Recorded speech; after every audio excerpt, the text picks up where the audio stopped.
Esta mulher, pequena e magra, experimentou uma vida profundamente difícil e sofrida pela causa de Cristo. Seu testemunho de perseverança, paixão e ousadia inspirou muitos coreanos e estrangeiros a lutar pela causa do Evangelho. Bem-vindos a esse resumo da vida de Esther An Kim.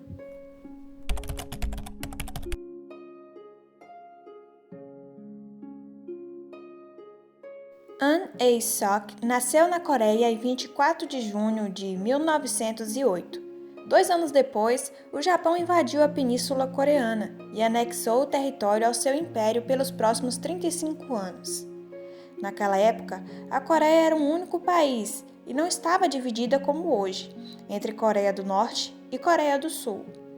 Como parte da japonização, os coreanos foram forçados a adorar em santuários shintoístas e orar aos deuses japoneses, imperadores mortos e antigos heróis de guerra. Aqueles que se recusaram foram enviados para a prisão. Eles também foram forçados a falar japonês e coagidos a mudar seus nomes para nomes japoneses. Em termos de suas crenças, a família de Ae-sok estava dividida. Sua mãe, que era filha de um oficial coreano de alto escalão, converteu-se a Cristo quando criança, e a família de seu pai praticava a religião tradicional. As diferenças eram perceptíveis. Você podia ver a miséria dos adoradores de ídolos em comparação com a calma, paz e felicidade da mãe de An Ae-sok. Uma noite, sua mãe lhe disse: "Como você pode ver, os ídolos não têm nenhum poder. O Senhor Jesus é o único que pode nos dar o verdadeiro poder, felicidade e paz." Vendo a fé de sua mãe em Jesus, Ae-sok também confiou nele e se converteu à fé de sua mãe. Por insistência de seu pai, enquanto ela era jovem, An Ae-sok teve que viajar para o Japão para receber sua educação. Depois de terminar seu treinamento no Japão, An Ae-sok retornou à Coreia e começou a ensinar música em uma escola cristã em Pyongyang. Quando os líderes japoneses ameaçaram fechar a escola e torturar que não se curvasse a uma deusa do sol japonesa, todos, exceto Ae-sok, curvaram-se. Ela foi presa, mas escapou, milagrosamente. Ae-sok fugiu para casa. Os cristãos já haviam se reunido para orar por ela. Depois que sua mãe a ajudou a se vestir com poeira e roupas velhas, ela pegou o primeiro trem da estação e viajou para o norte do país, próximo à fronteira com a China. Mas ela sabia que não poderia evitar a prisão, então começou a se preparar. Sabendo que não teria acesso a uma Bíblia na prisão, ela começou a memorizar mais de 100 capítulos da Bíblia e muitos hinos. Ela também passou dias sem comida e água e dormiu no frio sem cobertores, preparando seu corpo e mente para as duras condições da prisão. "Eu sabia que em minha própria força seria impossível manter minha fé", ela escreveu mais tarde. "Para permanecer firme, Deus teria que trabalhar através de mim." Enquanto isso, em seu esconderijo, ela recebia regularmente visitas clandestinas de cristãos escondidos nas montanhas e ouvia suas angustiantes histórias de perseguição. Quando a irmã de Ae-sok descobriu que os japoneses sabiam onde ela estava, correu para informá-la. A jovem começou a fugir novamente, indo de um lugar para o outro. Mas o Senhor orientou a se mudar para a cidade de Pyongyang, onde ela conheceria muitos outros cristãos perseguidos, com os quais saiu para evangelizar enquanto morava em um bairro pobre da cidade. Um dia, um estranho chamado Elder Park veio à sua casa e disse-lhe que Deus o havia levado a Pyongyang para lhe dizer que ambos haviam sido chamados para proclamar a verdade de Cristo no Japão. Apesar de sua hesitação inicial, Ae-sok jejuou, orou e leu a Bíblia por 3 dias. Ela sabia que Deus a estava chamando para o Japão e sabia que ser espancada, passar fome ou ser morta seria melhor do que desobedecer ao chamado do Senhor.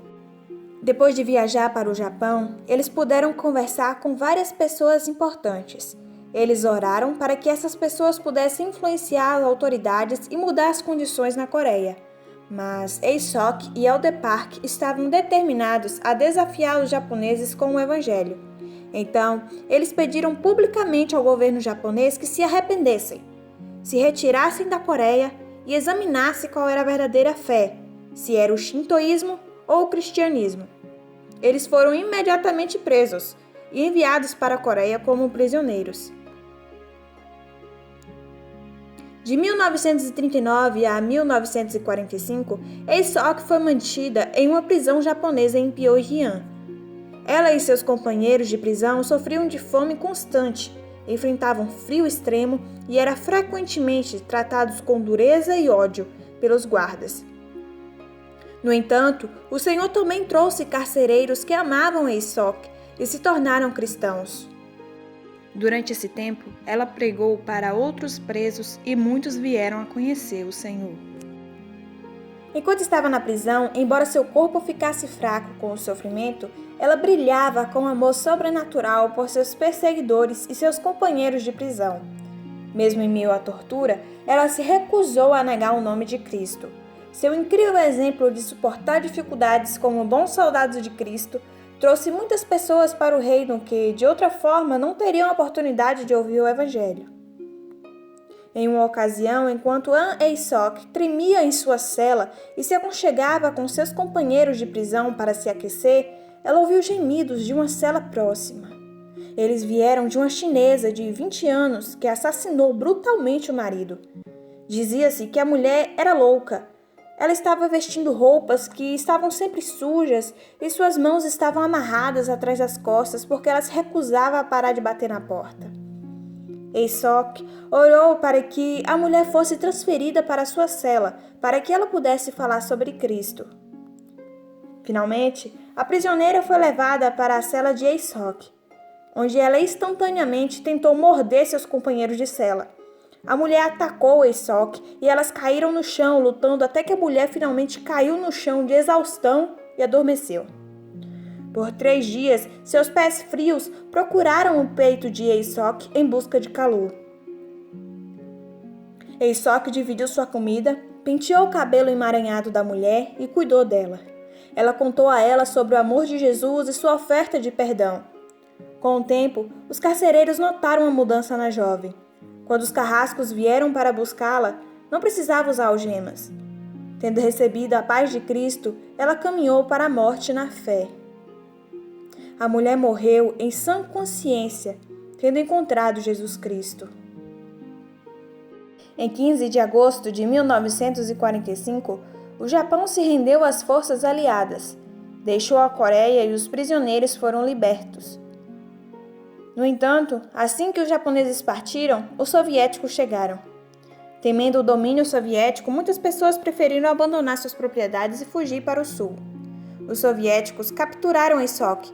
Eles queriam que ela viajasse para Moscou para servir como uma ferramenta em seu regime da Coreia. Mas Ae-sok milagrosamente conseguiu escapar novamente. Com a ajuda de vários crentes, ela escapou para Seul. Lá, ela conheceu Kim Dong-myung, com quem ela se casaria e se mudaria para os Estados Unidos. Desde então, An Ae-sok adotou o nome de Esther Kim e se tornou Esther An Kim. Após sua libertação, a história de sua prisão e fé inabalável tornou-se o livro chamado Se Eu Perecer. A obra dessa grande mulher de Deus se tornou o livro religioso mais vendido na Coreia, inspirando milhares de pessoas a permanecerem firmes em sua fé cristã. Na década de 1950, Esther An Kim e seu marido plantaram o Berean Street Baptist Church, em Los Angeles, onde Dom pastoreou por quase 40 anos. O casal trabalhou incansavelmente pelo Evangelho pelo resto de suas vidas, fazendo trabalho missionário e ministério de plantação de igrejas juntos na Coreia e nos Estados Unidos. Até o dia de sua morte, aos 90 anos, Esther An Kim continuou a exortar as pessoas e orar por elas. Eu ainda estava memorizando as escrituras, mas agora em inglês. Esther An Kim morreu em 1997, depois de lutar contra a doença de Alzheimer.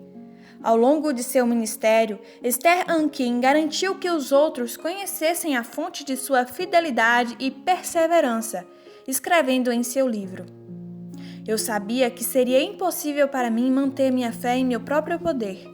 Deus teria que trabalhar através de mim para permanecer firme. E você? O que você acha? Você acha que o sofrimento contribui para o nosso crescimento espiritual? Como podemos fortalecer nosso caráter cristão para perseverar em nossa fé? E como você pode sacrificar seu conforto pela causa do Evangelho? Deixe suas respostas aqui nos comentários e eu responderei a todos. Não se esqueça de se inscrever no canal e deixar o like. E compartilhar esse lindo testemunho com mais pessoas. Deus abençoe a vocês.